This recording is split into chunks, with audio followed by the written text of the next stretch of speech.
In this video, I'll be going over my color grading workflow, as well as giving you some free footage and my node tree that you can use to follow along with me in today's video.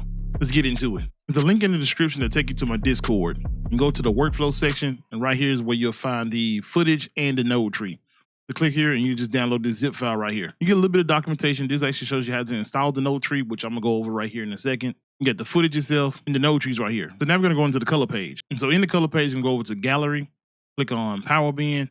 Here I got a couple of node trees, but basically you're gonna go to that download. You'll see a DRX file and just drag and drop it in there, and you'll see the little node tree with the little thumbnail pop up. Now we need to get into the project settings. You go down here to the cogwheel, go up to color management. These are the settings I use. I use Davinci YRGB. The timeline color space is Davinci Y Gambit. And then output color space is Rec 709 Gamma 2.4. If you're on Mac, you're going to want to select Rec 709. If you're on 20, I think Davinci Resolve 20.1 or 2 or one of those, the recent updates, they put in they put in Rec 709 Scene. If I'm not mistaken, you can use this on both Windows and Apple, and it will have the correct colors no matter what. If you're on 19 or something like that, you want to select Rec 79A. That keeps your color grading from having that gamma shift. Then I'm going down here to the bottom here. This is 3D lookup table, which are basically LUTs. By default, it's set to trilinear. I'm going to change it to tetrahedral.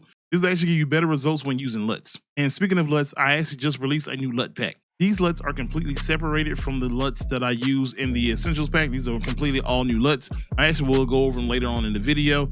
That's not necessary for the color grading process, but there is a link in the description. You get the pack for $10 off for a limited time. Now, if you want to save these settings, go up here to this 3-dot menu here and go to set current settings as default preset. I'm gonna hit yes and hit update. That way, anytime you go into a new project, those settings are already applied. But now, if you download the footage from my Discord, the footage I provide is S-Log3. If you're not a Sony shooter, let me know in the comment section what you shoot with. But first thing first, we need to convert this to Rec 709. There's some log footage from a shoot I did last year. Grab the node tree and bring it over here to the node flow and just release, and it'll bring up the nodes. We're gonna go through each node one by one as we color grade this footage. And so to go through the nodes, the first node is denoise. If you're on the free version of DaVinci Resolve, you won't have access to noise reduction from the color page. You actually go into Fusion. In Fusion, you'll hit Control Space, type in noise, and there's a noise reduction node right here. You just add it to the flow. Now, this footage doesn't require noise reduction, but this basically lets you know how you can use noise reduction if you're on the free version. I'm gonna delete that for now and go back to the color page. In the studio version, noise reduction can be applied directly from the color page. It's listed in motion effects, but usually I go and apply the same settings that they use in Fusion. Hit the drop down arrow and I go to 3, and I turn up the luma and chroma as necessary. Then my first node is SCT, which is a color space transform. Every camera has its own particular color space, and DaVinci Resolve pretty much has the color science for each of the major cameras out there. So now it says SCT to 709. We're actually going to convert the log footage to DaVinci wide gamut color space. If you don't have it open, go open up your effects menu over here. Input color space is going to be Sony. And then, of course, if you're not shooting with Sony footage or you're not following along with this, if you're using Canon, Red, or anything like that, you'll use the appropriate settings for your particular camera. So on the input gamma, I'm going to go to Sony again. If you hit S, it's like a little shortcut. S-Log3. You see there, it's already starting to change. Then output space, we're going to change it to DaVinci wide gamut. Basically, what we're going to do is tell DaVinci, I shot Sony footage, but I wanted to convert it from Sony to DaVinci wide gamut color space. This gives you a wider dynamic range of colors to use when you're color grading. Hit the drop down, hit D on the keyboard, DaVinci wide gamut, and then hit D again, DaVinci intermediate. This is basically using what I call a color space sandwich. So basically, you have one at the beginning, and then you have one towards the end. So then you click on this one, and this time the input space is going to be DaVinci wide gamut, then DaVinci intermediate. Then your output color space is going to be Rec 709. Again, if you're on Mac, you're going to want to select Rec 709A, if I'm not mistaken. Is it even in here? And so if you're on Mac, you do Rec 709 and Rec 709A. For me, I'm going to do Gamma 2.4, which is basically matches up with the timeline settings that I created earlier. So now this is basically what you call color correcting. And so now it looks like what it looked like when we shot the footage. So the next node is exposure. This determines how dark or how bright your footage is. So I'm going to go down here to the HDR wheels. I use the HDR wheels for exposure because the HDR wheels more or less react how the settings in your camera do when you're adjusting your exposure in your camera. So for this here, I don't really need to do much on. I do like my footage a little bit darker, so I'm go down here to global exposure. Just kind of bring it down a little bit. The sun is pretty bright in this footage. I'm gonna actually turn down the light a little bit. Turn down all the way. You see it becomes really dull and crushes the footage. Then I'm gonna go over here. Actually, I'm change from vector scopes to histogram, not histogram, but parade. And you see here it's pretty much balanced out. A little bit more red. That's because of our hair. If you highlight over, you see the red right here. If you don't see this little indicator down here at the bottom, if you look at my scopes, you see the little red dot indicator. You can go down here to this little 3-dot menu and then select display, qualify, and focus. So then whenever you highlight a color or something on your screen, it'll show this. Then this little menu here that's next to the mouse. It's showing the RGB values. You right click and it'll show it right here. So show picker RGB values. If you don't need it, you can turn it off. I'm gonna leave it on for right now. So with the HDR wheels, you can adjust stuff like your shadows, the darks, the blacks, your spectral, your highlights, things like that. More or less the sunlight here is more or less falls in the highlight category. If you bring that down, you'll see the highlights up here at the top. Getting to come down. I don't want to bring it down too much, but kind of make it a little bit more subtle. Then we got the white balance. Now with the white balance, if you right click, and you should see this gamma selected, and then it should say linear. If you don't, actually, I'm gonna reset this. If you don't see it set to linear, you're gonna right click, go to gamma, and then go up to linear. And basically, what this is gonna do is make the primary wheels a lot more sensitive. So if I go over here to the primary wheels, click on the wheels, and your gain wheel is gonna be what you're gonna use to do your white balance. So actually, I'm gonna go over here to parade, and I'm gonna change this to vector scope. And right now, you can see it's pretty balanced. We saw it also with the parades; they pretty much even across. Green's a little bit down as far as the highlights are concerned. But if you go back to vector scope, a good way to white balance is basically to move the gamma to where you have the information more or less balanced in the middle of the vector scope. So if I just grab this little dot here and then just move it down, you'll see the vector scope starting to shift. Then add a little bit more blue to it. Now it's a little bit more of a neutral color. I say it really could have I really can leave it where it is and move it up here. So basically want most of the information right smack dab in the center. It also helps too if you have something white. So right here, this is not a perfect white. Actually, I play the clip a little bit. Go up here. You want to basically find something has equal RGB values. So if I actually go back down here and reset the gain wheel and go up here, and sure you see it's 201, 201, 201. It's perfectly white. Go down here to select this little qualifier here, and then go up here to select the shirt again. That's actually a good way to white balance as well. Also, you know that the footage didn't really shift much because it was pretty much white balance to begin with. The next note is contrast. My last few edits, I've been doing what they call a Luma contrast. So with that node select, I go over here to the curves, select the curves menu here in the beginning. Then basically I deactivate the other channels by selecting Y. And then I will basically set a middle point. I usually set a middle point using skin tones. So I find a skin tone here, click on it. That'll be set as my middle point. Then here I will make adjustments. Like I said, I like my filters a little darker, so I make this a little darker here. Probably bring this up.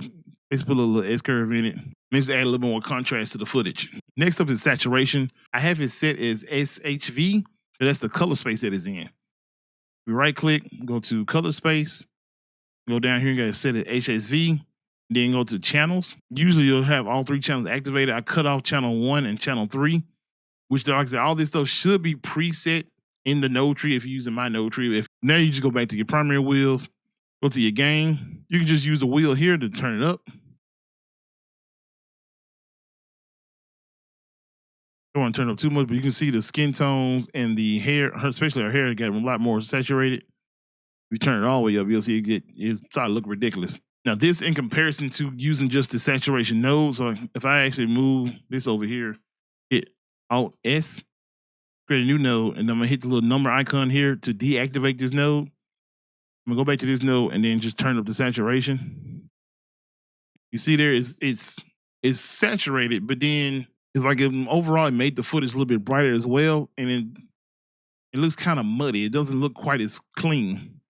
Now I do have it all the way up to 100, so if I turn it back down, which I'm gonna double click to reset, and I'm gonna turn it up to about 67. So it don't look bad right there because it's not overly done. But deactivate that and then reactivate the saturation node. Turn it up a little bit more. So overall, you get about the same results. This is also something that can vary with the footage that you're using. So y'all let me know in the comment section which one you think looks better. This node here with just using the saturation wheel or saturation handle here, or this node utilizing the saturation channel method, what I'm gonna call it. So the next few nodes are parallel nodes. It's basically instead of serial nodes where things happen one behind the other, the parallel nodes they work parallel with each other. So when I adjust the skin tones, temperature, highlights, curves, anything like that, they work with the other node above it. So these are serial nodes. Basically, everything just falls in line and everything's happening one behind the other. Where parallel nodes, they're working, like I say, parallel with one another. So when I adjust the skin tones and I adjust temperature, that effect is working hand in hand. That way I can actually see the effect of the skin tones being adjusted by the temperature and things like that. So if I go to the skin tones and I go here to the qualifier, click the qualifier and then click on this. Actually, I'm gonna go to this qualifier down here. Then I click on the skin tones and I hit Shift H. That shows me the skin tones. You can also, I think this may be only for studio. Go to the, you can go right here to the color slice, then select this here. They'll show the skin tones. And there it actually did a better selection. And basically, you want the skin tones to be on what is called the skin tone indicator. So on the vector scope here, if you don't see this little line, go over here to this little icon here, click on it. You should see skin tone indicator. So if it's off, you want to turn it on. You can also do a 2x zoom. This basically just zooms in further so you can see your adjustment. So right now you can just look at the skin tone indicator. You can see this, most of the information is directly on this line, which means we got good skin tones. But if you need to adjust skin tones, one method I would use would be the hue versus hue. So if you go to the curves here, go to the, I think it's the first one here. Yeah, the first one's hue versus hue. You basically use a qualifier. You select the skin tones and you should see it pop up on the graph. Then you'll basically push and pull this here to adjust it to the skin tone indicator, which most time, no matter the skin tone, they fall within a reddish hue. So that's right here in the reddish hue. And if I pull it down, you see it's under there.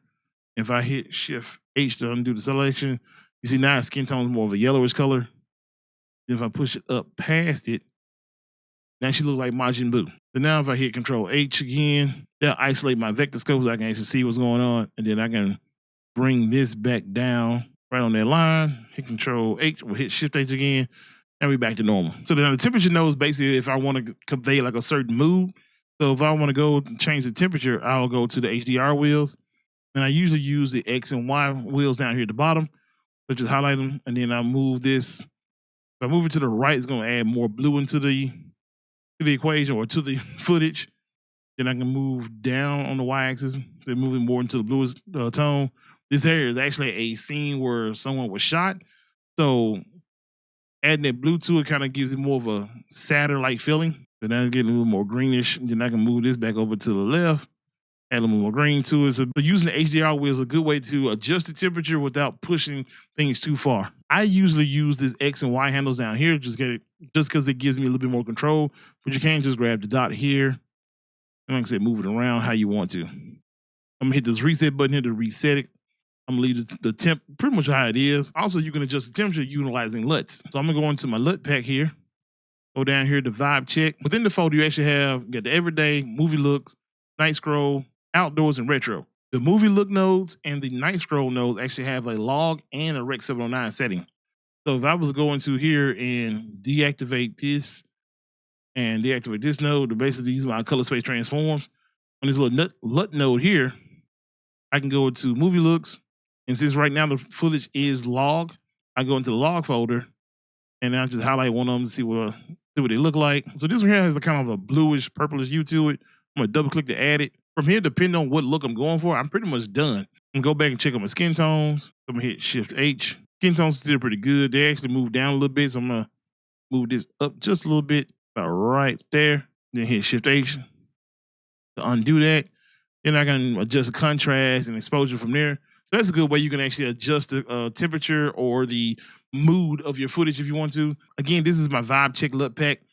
It's over 150 LUTs. So the LUTs that don't have log and Rec 709 in them, you have to convert your footage first. So if I wanted to apply it to one of these, I'll cut back on my color space transform. I'll reset this node and get rid of that. This everyday 3 has a pretty good like moody look to it. So I'm gonna click on LUT folder, double click on it. And from there, I can adjust exposure, white balance, and stuff like that if necessary.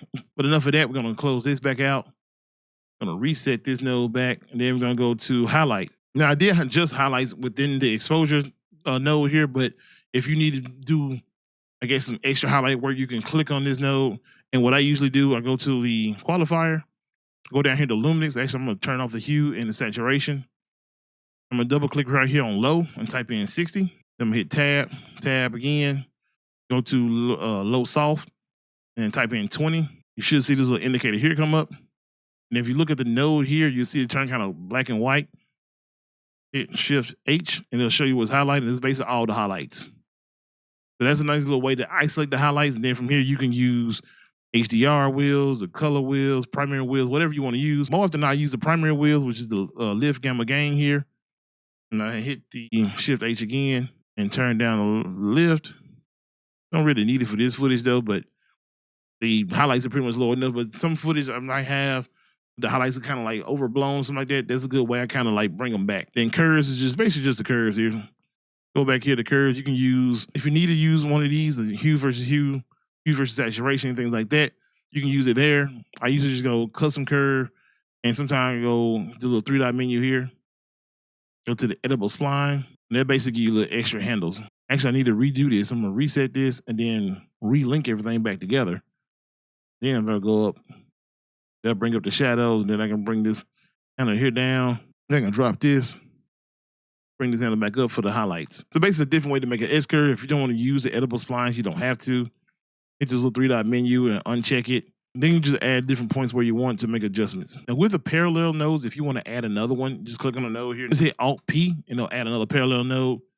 And then I have a keyboard shortcut for if I hit one on the keyboard, that will allow me to add a name to the node. If you don't have a shortcut already set, just right click and go to node label. Then I got these connected to another set of parallel nodes. These are mask nodes or basically power windows. So if I go to the little power window here and say, for instance, I want to make a mask, make an ellipse mask, and I don't need this area to be a little more brighter or whatever.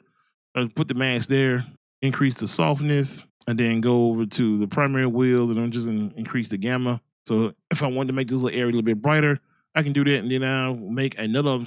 Then I can go to the next node, go back to power windows, apply another mask, increase the softness, and maybe I bring this down or something like that, make it darker or whatever. But basically, this will have the masks working in tandem with one another.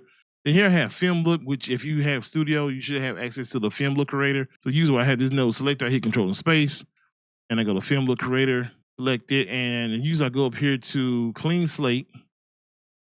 And so then I use this to create a vignette. So it's a very subtle vignette, way more subtle than the vignette effect that comes in DaVinci Resolve out of the box. Because the one that comes with DaVinci Resolve in the color page, you can adjust it to make it look like this, but then you have to make those adjustments. This one here is pretty much already set, and it's pretty subtle. If it's footage that has like car lights or street lights, something like that, I usually turn on the halation to get it more of that film look. Don't really notice it here. And then, especially if you got like street lights, I cut on bloom. Then I also turn on grain, which I usually change it to 8mm. Pretty much most of the settings I use for the film look creator. Then of course you have the LUT node. You can download the LUTs I have or any LUTs that comes with DaVinci Resolve, which DaVinci Resolve comes with a crap ton of LUTs. Most of them are conversion LUTs, but you can mix and match them if you want to. And this last node is for if you want to use one of the DaVinci Resolve film looks, well, film LUTs. So to reactivate this, click on the numbers. You see they had a little subtle change to it. This basically is a compound node. So if I double click on it, you have another CRT. So if you click on this, you'll see it's basically have my camera settings. So Rec 709, the Gamma 2.4, the Rec 709, and then it's Cineon film log. So DaVinci Resolve does come with film log LUTs, but in order for them to work properly, you have to use Cineon or the Cine film log for to get the look that it's supposed to have. And that's basically what this node is here. Just right click this and go to LUT. But we're looking for the film look. Gonna go and say, for instance, I want to use Fuji. Click on that. It's a little subtle change there. But then if I want to go back to my node tree, over this little dot up here, click on timeline. and go back, it'll bring you back to your actual node tree. And this here, I don't have it 100%, so I'm gonna double click. I'm gonna double click on game. So that's what it looks like at 100%. But now it actually really does look like an old school film. This has been my color grading workflow. If you have any questions, make sure to leave them in the comment section down below. If you have any suggestions, leave those as well. Make sure you like today's video. If you're not already, subscribe to the channel for more content, and I'll see y'all next time.